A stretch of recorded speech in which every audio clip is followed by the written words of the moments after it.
Paano nga ba hindi nila malaman na may contact number pala tayo doon sa Facebook?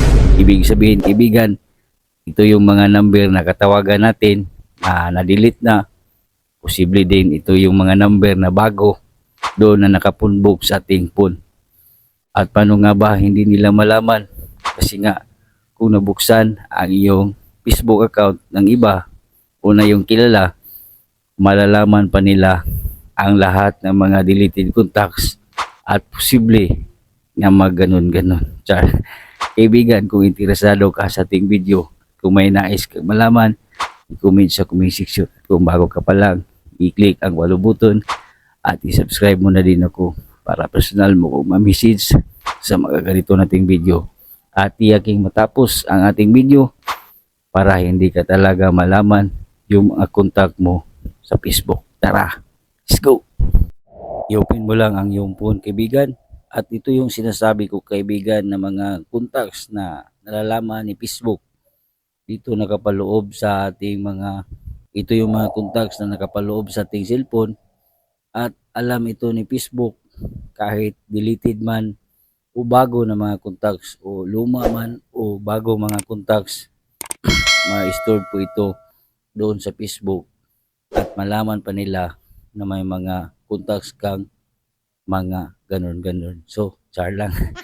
So, ngayon, pagpatuloy natin, okay, puntahan natin ang Facebook. I-open ang Facebook. I-tap ang tatlong line sa ibabaw ng Facebook. I-tap ang icon settings.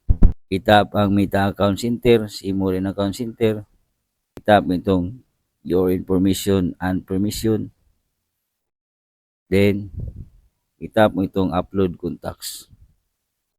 I-tap mo itong Facebook account mo.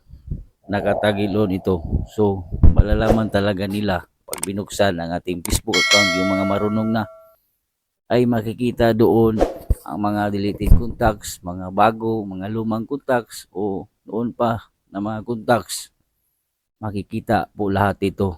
At kung gusto ka naman magpaturo paano makita yon, i-comment mo na lang sa comment section, kaibigan. I-guide kita kung paano makita ang mga deleted contacts, mga katawagan dun sa phone. So, paano nga ba hindi nila malaman? Ay, itagil off mo lang to. Yan, turn off. Tagil off mo lang. Turn off. Yan. Sa ganyang paraan, hindi nila malaman yung mga contacts natin, mga deleted contacts noon at ngayon, mababago man o luma, ay hindi nila malaman at mabuksan yung mga deleted contacts. So, ganun lang, kaibigan. Huwag kalimutang i-share ang ating videos at tandaan, ang kalaman ay kayamanan. God bless sa lahat.